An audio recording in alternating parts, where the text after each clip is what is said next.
Time now for Focus. In Western schools, where education is separated from religious morality, a student could become a terrorist. The words of the principal of a school in India funded by Hindu nationalists. Their influence has grown since Prime Minister Narendra Modi came to power.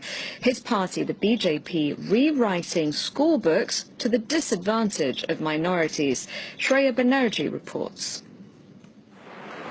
It's test day for these school students. The test, with 100 questions on Indian culture, is the first of its kind.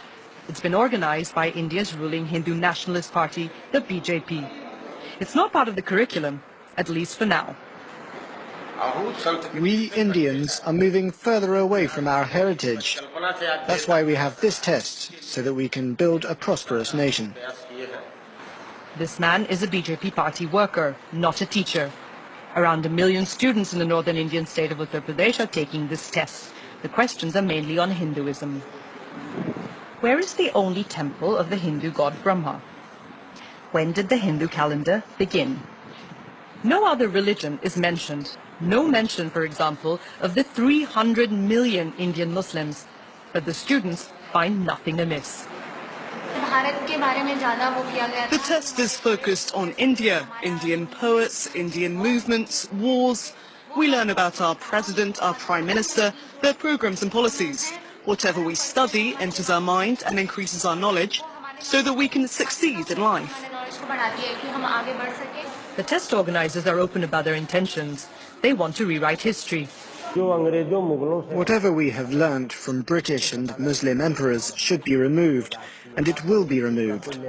The previous governments did not care about the nation.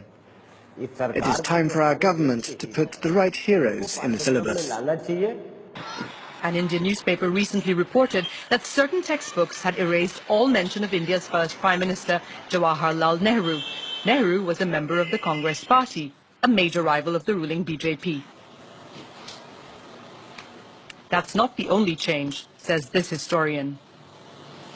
Their purpose of coming to power is not power itself, but power to be used for an ideological end, to make India into a Hindu Rashtra. They successfully changed a very large number of history and other social science textbooks. It is a very distorted vision of the past, a wrong vision of the past, a wrong understanding of the past, which they are trying to impose on the present. The education system is a very important means of changing the mindset of society, particularly the young. RSS has always tried to catch them young. The RSS was founded in the 1930s in India. The Hindu paramilitary organization is very vocal about its anti-minority stance. And the Indian Prime Minister Narendra Modi is one of its members.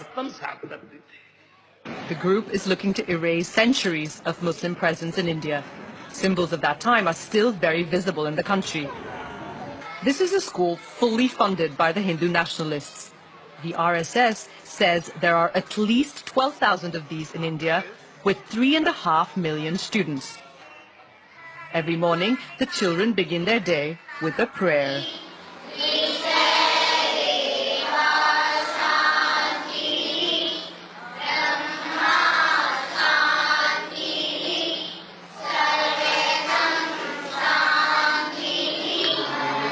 Prayers are followed by a religious ceremony and the principal's speech.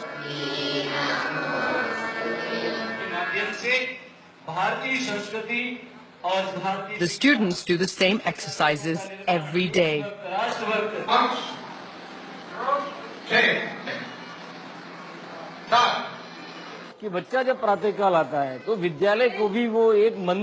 For the pupils, the school is a temple. The sacred texts of Mahabharata, Gita and Ramayana are the basis of their education. In Western schools, where education is separated from religious morality, a student could become a terrorist.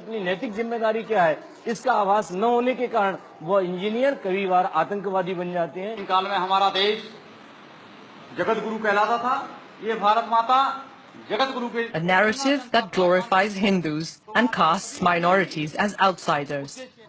By introducing these ideas in schools through tests and the modification of textbooks, the BJP is looking to influence the thinking of young people.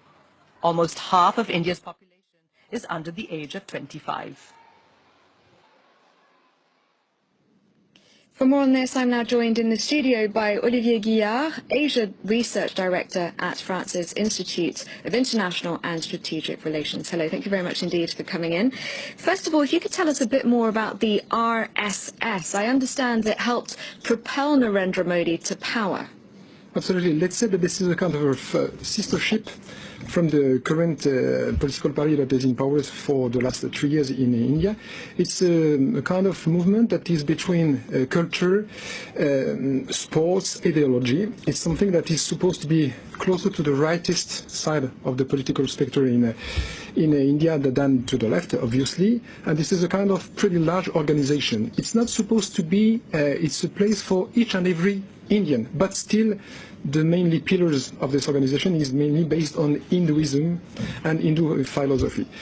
And this is not a secret organization. It's a pretty large. You can, when you are lucky enough to visit regularly this country, you find pretty large places where you see guys training, young guys training. Any idea of the numbers?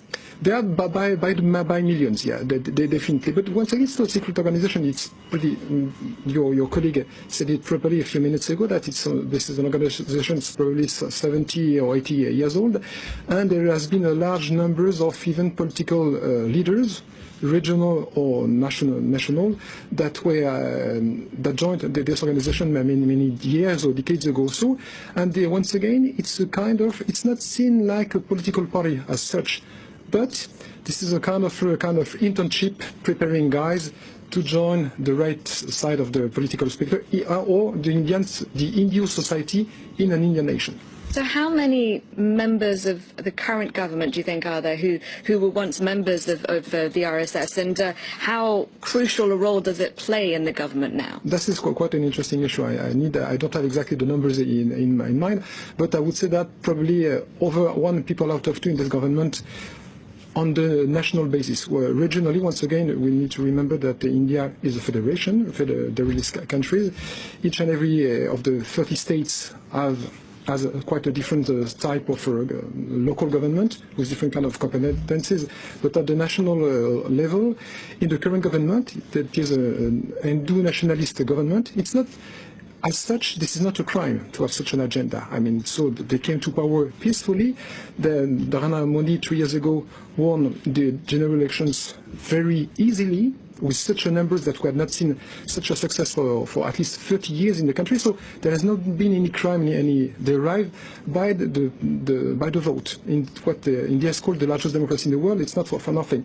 At the moment, let's say that around Narendra Modi, which remains extremely popular 3 years after arriving to power, he has a lot of people around him that do belong from a close side or from a longer side to this Hinduism movement.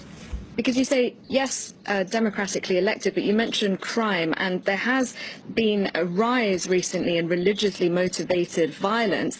Is that not in part because of the intolerance towards minorities that the BJP is displaying, and really not hiding in any way? That could partly explain the situation. After that, you just need to look 10 years ago, 20 years ago, 30 years ago. I was a student in this country 30 years ago. They were already in ethnico-religious confrontation and violence between Hindu and Muslim, between Hindu and Christian, between Christian and others. So it's part of the story of this 1.3 billion population. And to be really frank, there has not been the numbers that have not been multiplied by 2, 3, or 6. No, there is a sort of slight trend to see more ethno-religious violence. It's not about crime, it's about confrontations. But once again, it's part of the story of the modern India. What about dissent, though, cracking down on dissent? Recently there was a high-profile journalist who was killed, and she was a critic of Hindu nationalism. Is that not something that is peculiar to recent times and the atmosphere at the moment in India? I don't believe so. I mean, if this is based only on one fact, it's not enough. It's not a scientific perspective. Just think about something. Mahatma Gandhi, the philosopher behind the modern vision of India, was killed by an Hindu fundamentalist. So it was 70 years ago. So I have not seen in this country that has probably one of the largest and freest press situation in the world, I have not seen such a huge tsunami or surge of such crime. It's a sad story, but still, we cannot say that the situation today is so complicated in India for the journalists. It's not the case. It's probably one of the freest press in the whole Asian region. So the wider population still very much supports Narendra Modi? Definitely, yeah. All right. Thank you very much indeed. We'll have to leave it there, Olivier Guillard. Thank you for your time. Thank you for watching. I'll be back at the top of the hour with the full news roundup.